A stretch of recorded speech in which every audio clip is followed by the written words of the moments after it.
Hey everybody, it's Jason Blaha here, and I had a subscriber ask a question because he's a little confused about what to eat pre-workout. And you know what? That's a fantastic topic.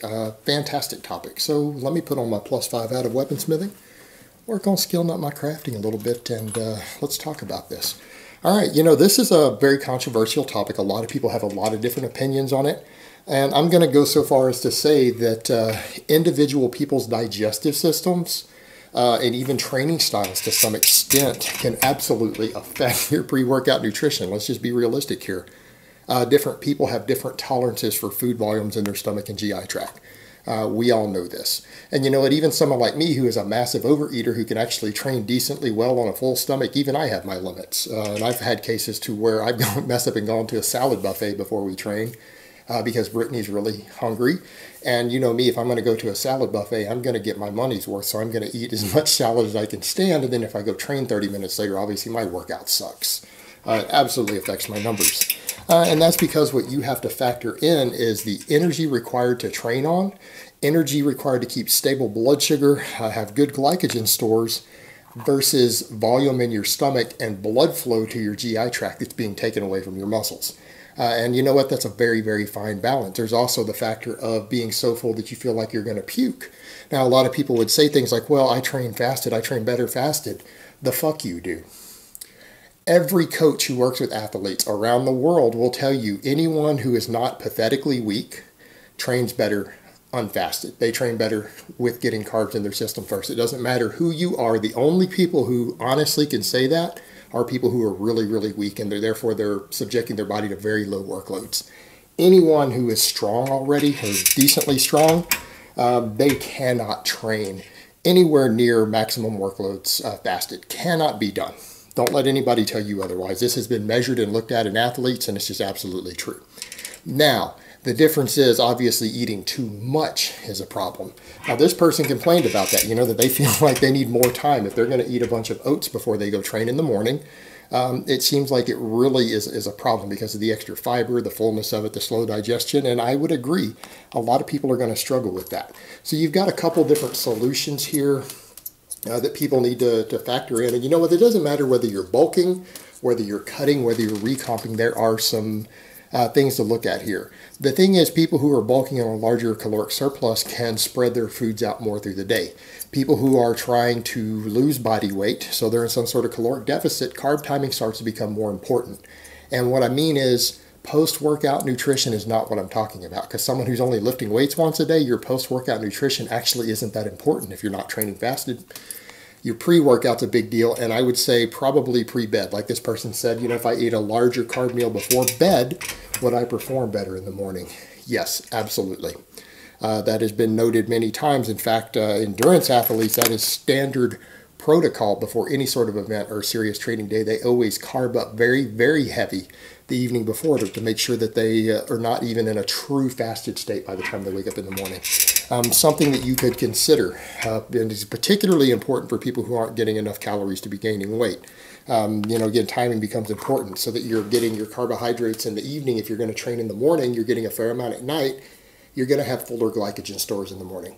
That's going to give you more training fuel to work on. And if you eat a larger carb meal before bed, it's not as important that you get a large amount of carbs in the morning. You need just enough to keep your blood sugar levels stable while you train. Furthermore, if you're trying to keep your stomach volume lower, meaning you're having problems with gastric emptying, gives you nausea, vomiting when you train, or you just feel sluggish because you're digesting too much food, that's when you go for more refined carbohydrates. And I don't mean table sugars, because fructose isn't a particularly good training fuel. It's just not.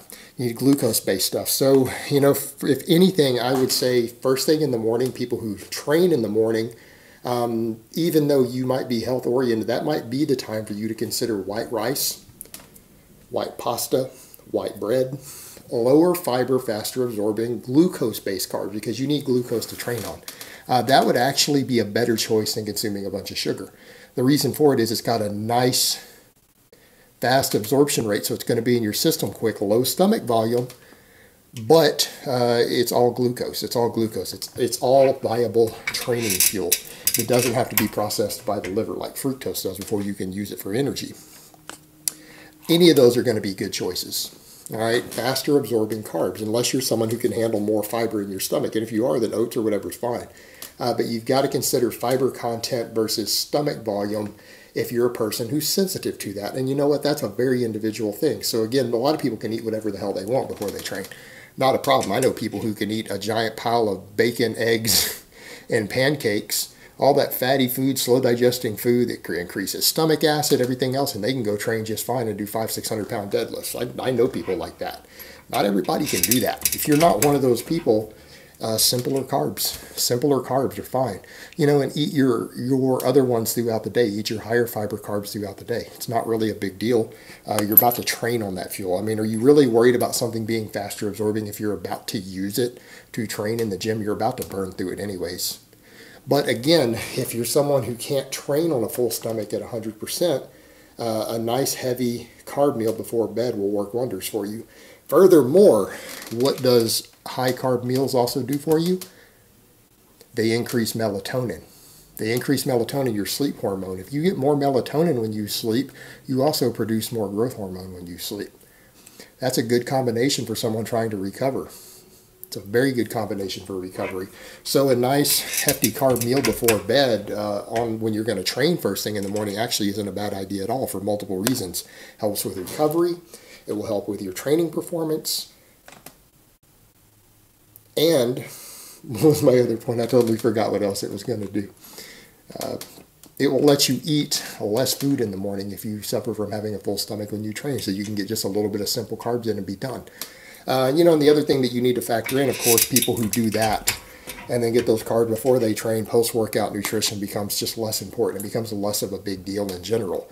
And again, might not matter for people who are trying to gain muscle and gain weight because they're going to be eating more throughout the day anyways, but people who are on restricted calories for some reason, that timing becomes a big deal. And it's not that you're going to be breaking down proteins or whatever because you didn't get carbs after you train. It's because the whole point of post-workout nutrition is that you need to replenish your glycogen stores before your next training session so that you can perform ideally. Well, that can be handled by eating more carbs later in the evening. It's perfectly fine if you don't get all of your glycogen replenished within a couple hours after you train if you're someone who's only training once a day, which is what most people are going to be doing who are trying to lose weight. You're not going to recover from multiple serious training sessions in a day without a hefty amount of calories anyway, so not a big deal. So to sum it up, you know, a lot of people can eat whatever they want before they train. You need to eat something no matter what it is. Some people are more sensitive to foods than others. Some people can eat large amounts of whatever they want, train fine.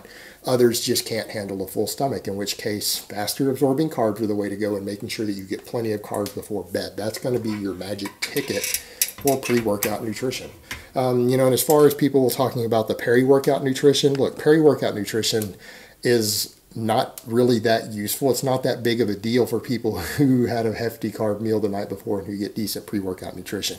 It just really isn't that big of a deal. Most people are not using enough training volume to benefit from peri-workout nutrition unless you're an endurance athlete. And the only people who can put in enough workload with weights for that to really matter are usually people who are on boatloads of drugs. The average drug-free lifter simply isn't going to move enough tonnage that they can recover from within their maximum recoverable volume that peri-workout nutrition, which means carbs and proteins in the middle of your workout. This is oftentimes used to sell dextrose and BCAAs. It really isn't going to be that useful for most people. All right, guys, but that's really all I have to say on that today. I hope it's been informative, and I will talk to you guys next time.